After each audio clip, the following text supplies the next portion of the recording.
Okay, so our last set of presentations is a double act, and we're going to have a case study from Western Sydney. So I'd like to invite Kellie-Anne from Western Sydney Regional Organisation of Councils, the WSROC, and Christine Newman from Western Sydney Local Health District.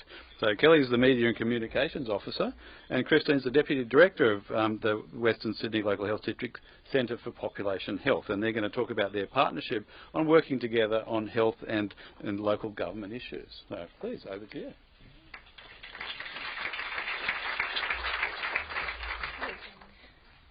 Good afternoon, everyone. Before we begin, we would like to show our respect to and acknowledge the traditional custodians of the land and elders past and present.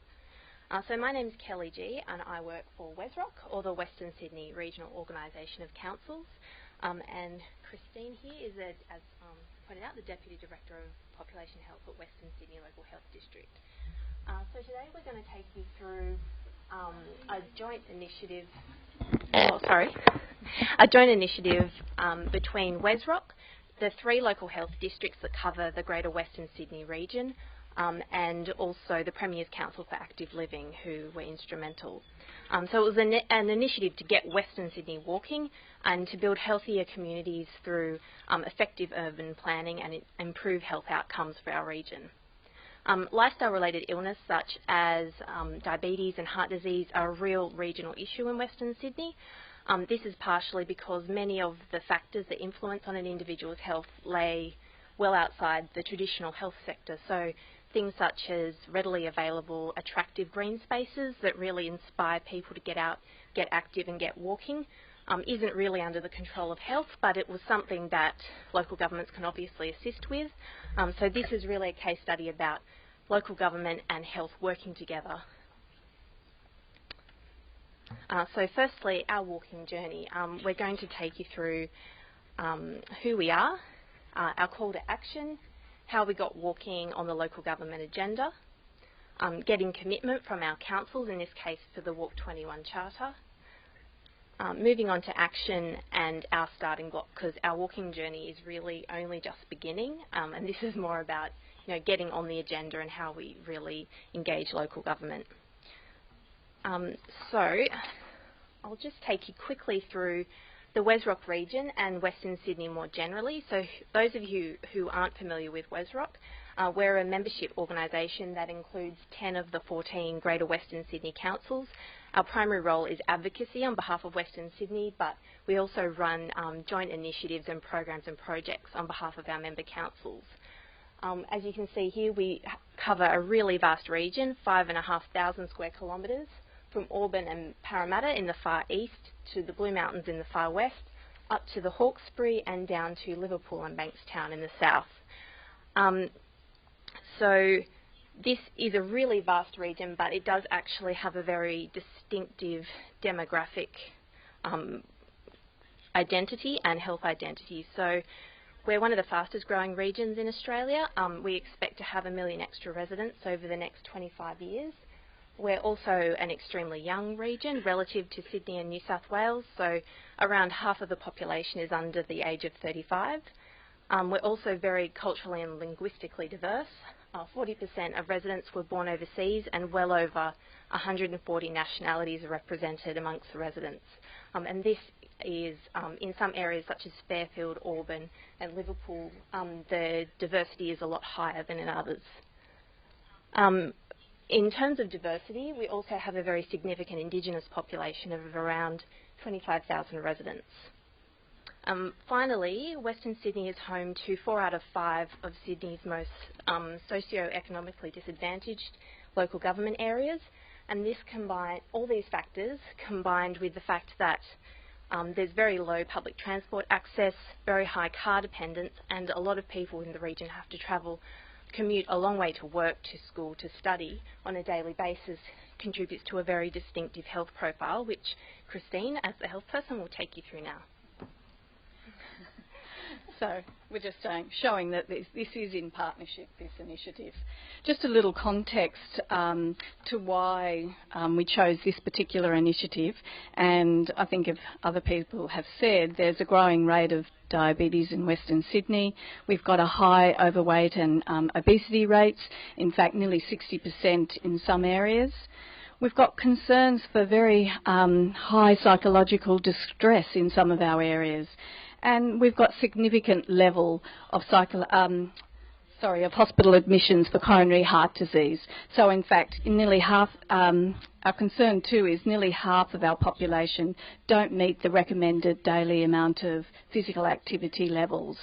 So you can see it's quite a concern for Western Sydney.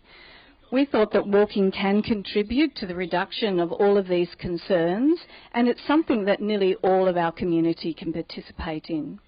So thinking about this, we sent a small team to the Sydney Walk21 conference for inspiration, and then the Fit New South Wales 2015 forum, so we're giving a plug to this, where an update on the Walk21 Charter signing was provided. Until then, we only had one signatory to the Walk21 Charter, and that was Penrith Council, which is one of the outer ones that we showed on the map just previously. The Walk21 Charter was in fact seen as something that would be tangible, something that could meet both our health and our local government councils' agendas.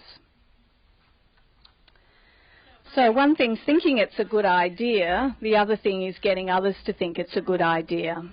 So although we work with individual councils and on initiatives, we believe the Charter was a tool for elevating walking to the regional level, which in turn would support increased effort and work at the council officer level. So we wanted support from both ends, from the top level and from people on the ground, who we work with every day. So we had a discussion with WSROC and an elected board member promoting interest, and they were instrumental in getting it on the board agenda and garnering support for the initiative. The Premier's Council for Active Living agreed to present the case with myself at the WSROC board meeting. We believe that PCAL was really added credibility to what we had to say. On the night, we had an enthusiastic, lively response, and I think a little bit of healthy competitions between the councils, and I think that that's can create something active that we can engage in. It achieved that the WSROC board gave endorsement, and therefore were giving updates at their subsequent board meetings. So that was keeping it on the agenda for us. The councils weren't just within our local health district, which was Western Sydney. There were others that sat outside our boundaries, and they showed a lot of interest as well. So we invited two of the other LHDs, which is Nepean-Blue Mountains and the Southwestern Sydney LHDs, to join us, and this formed the Walk21 working group for Western Sydney, along with WSROC, and this was to progress the initiative. So, of course, now we've got agreement. One thing's getting agreement. You now have to get commitment. So we had to move to our next phase of getting each of those councils to commit. And a wise mayor advised us to not let them get away. So what he suggested is that we actually followed up individually. So we would meet with each council. So we sent a follow-up letter to each mayor, and we scheduled individual meetings with each of those councils, mayor and the general manager. We thought it was both important to have both of them, and that was to ensure that we were both getting political and organisational support. At these meetings, we acknowledge the work that councils are doing. Of course, they're not doing nothing. There's lots of work already happening, and that we wouldn't be starting from a zero base point. But we wanted to present alongside their work what it might mean for councils to sign the Charter.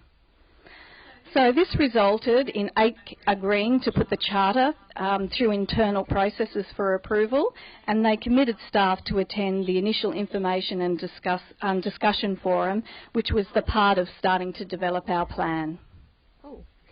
It was great to have commitment from the councils, but we really didn't want the momentum to stop with our councils and our mayors getting really excited. We wanted that to translate to action on the ground.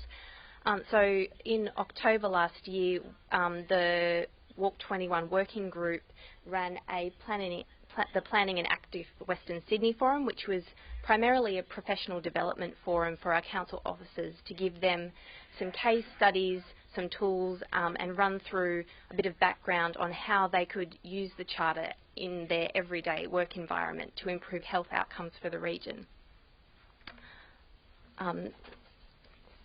So I think the key to this was we had 14 councils attend, so not just the ones who had committed, but also from Greater Western Sydney. And we engaged council officers from across a range of backgrounds, including urban planning, community development officers, traffic and transport officers, parks and recreation officers, and pretty much everyone who has a role to play in creating livable, walkable communities at the local level. So we started off the day with some great case studies to get everyone inspired about what they could achieve in their local area, and we also had some great programs that were working really well within Western Sydney just to showcase those to the other councils attending. This was followed by roundtable discussions where council officers got to speak with the health district and each other to talk about what's been working really well, what are some of the challenges that need to be overcome, and also how health and local government can work more closely in future to achieve better outcomes for the community. So in the second half of the day, we had a panel discussion and formal signing of the Walk21 Charter by our Western Sydney mayors that you can see up there. So this was really important in terms of not only cementing lifestyle-related illness as a key regional issue affecting the whole of Western Sydney, but also showing that multi-level support from the council officer level right up to the GM and mayor's councillor level, as well as from the health industry, the government agencies that attended. So we had representatives from the Department of Planning, New South Wales Health, Walk21 itself, and also the Premier's Council for Active Living. And finally, the Walk21 Charter, having everyone there signing it as a group was really important to reinforce that this charter could be used as a tangible way for councils to contribute to the better health of their communities. So urban planning obviously isn't the be-all and end-all of health. There are a lot of other factors that contribute, but it's a real way that something that councils can really take ownership of themselves. So following this event, it hasn't stopped here. That was in October last year. Our health districts have been speaking with councils one-on-one to implement some actions and think about how the success of this will be measured.